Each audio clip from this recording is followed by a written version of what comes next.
Kita sering banget dengar kisah tentang bagaimana wahyu diturunkan. Tapi pernah kepikiran nggak sih, gimana kepingan-kepingan wahyu itu yang awalnya cuma ada di ingatan orang atau tulisan-tulisan yang tercecer, akhirnya bisa jadi satu kitab utuh? Yuk kita bongkar kisah luar biasa di balik penyusunan pertama Al-Quran.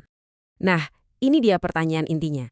Kalau sebuah pesan itu ditakdirkan untuk abadi, untuk melintasi zaman, gimana caranya kita bisa jamin keasliannya nggak akan hilang? Kisah yang akan kita bahas kali ini adalah tentang satu keputusan penting yang menjawab pertanyaan itu. Oke, cerita kita dimulai di salah satu momen paling genting dalam sejarah Islam, yaitu tepat setelah wafatnya Nabi Muhammad. Coba bayangin deh situasinya. Sosok sentral yang jadi pemersatu mereka semua baru aja tiada. Tiba-tiba, fondasi komunitas yang masih sangat muda ini goyah. Muncul kekosongan besar yang bikin mereka jadi rapuh dan terancam dari berbagai sisi. Dan krisisnya ini nggak datang dari satu arah aja, tapi dari mana-mana. Tiba-tiba muncul nabi-nabi palsu, terus ada pemberontakan politik yang kita kenal sebagai Perang Riddah. Dan yang paling gawat, para perpustakaan berjalan, yaitu para sahabat yang menyimpan Al-Quran di dalam dada mereka, satu persatu mulai gugur di medan perang. Nah, di tengah kekacauan inilah seorang pemimpin harus maju untuk mengambil alih. Abu Bakar Ash-Shiddiq.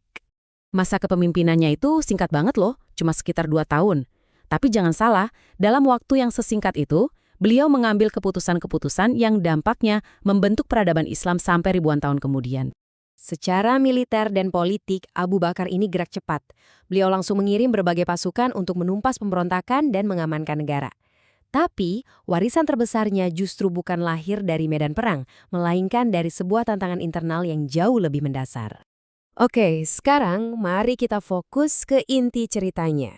Gimana krisis yang terjadi ini memicu sebuah keputusan yang monumental, yaitu mengumpulkan ayat-ayat Al-Quran yang tersebar. Momen puncaknya itu ada di pertempuran Yamama. Ini pertempuran yang dahsyat banget. Walaupun kaum muslimin menang, tapi harganya sangat mahal. Banyak sekali yang gugur, dan yang paling bikin khawatir, banyak banget di antara mereka adalah para hafiz, para penjaga Al-Quran dalam ingatan. Umar bin Khattab, salah satu sahabat terdekat Nabi, ngelihat ancaman ini dengan jernih banget. Dia sadar kalau para penghafal ini terus-terusan gugur di medan perang, ada resiko nyata kalau wahyu itu sendiri bisa hilang sebagian, selamanya. Akhirnya beliau menghadap Abu Bakar, memang sebuah usulan yang waktu itu kedengarannya radikal banget. Nah, reaksi pertama Abu Bakar ini nunjukin betapa beratnya beban ini.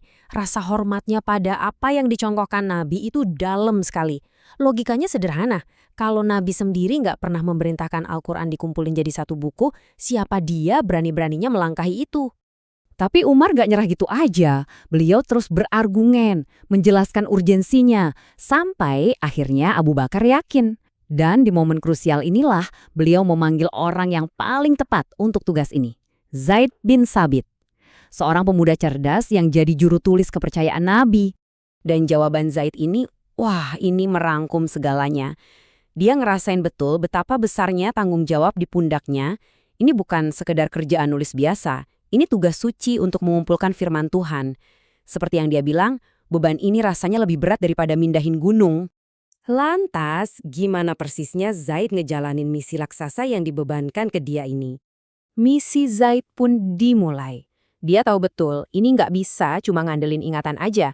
Dia harus melacak dan mengumpulkan setiap potongan wahyu yang pernah ditulis selama Nabi masih hidup, dimanapun itu tersimpan. Prosesnya itu teliti banget, nggak main-main. Pertama, Zaid mencari semua bukti fisik. Tulisan-tulisan yang tercecer di pelepah kurma, tulang, atau batu pipih. Kedua, setiap tulisan yang ditemukan langsung dicek ulang sama hafalannya para sahabat yang masih hidup. Dan yang paling penting, ada aturan ketat. Satu ayat nggak akan diterima kecuali ada minimal 2 saksi yang bisa bersumpah mereka mendengarnya langsung dari lisan Nabi. Setelah kerja keras yang luar biasa, Zaid berhasil. Untuk pertama kalinya dalam sejarah, seluruh wahyu Al-Quran terkumpul di antara 2 sampul dalam satu naskah tunggal yang utuh. Tapi ceritanya nggak berhenti di sini. Justru perjalanan mushaf ini sebagai penjaga wahyu baru aja dimulai. Mushaf ini kemudian memulai perjalanannya sendiri. Dari Abu Bakar, naskah ini diwariskan ke khalifah berikutnya, Umar. Setelah Umar wafat, mushaf ini dipercayakan kepada putrinya, Hafsah. Jadi, naskah ini jadi semacam pusaka yang dijaga ketat, sebuah rujukan utama yang tak ternilai harganya. Tahun-tahun berlalu, Islam makin menyebar luas sampai ke wilayah-wilayah non-Arab. Nah, disinilah muncul tantangan baru. Orang-orang dengan dialek yang beda-beda mulai mengucapkan beberapa kata dalam Al-Quran dengan cara yang bervariasi. Ini mulai bikin bingung dan berpotensi memecah belah. Menyadari bahaya ini, Khalifah ketiga, Utsman bin Affan, mengambil langkah tegas. Beliau meminjam mushaf asli yang disimpan Hafsah dan sekali lagi menugaskan Zaid bin Thabit untuk memimpin sebuah tim. Tugasnya kali ini membuat salinan-salinan standar dari naskah induk tersebut. Salinan-salinan yang identik ini lalu dikirim ke pusat-pusat peradaban Muslim saat itu. Dan Kodeks Utsman inilah yang akarnya ditarik lurus ke naskah asli hasil kerja Zaid di masa Abu Bakar, yang menjadi fondasi teks Al-Quran yang dipakai miliaran Muslim di seluruh dunia sampai hari ini.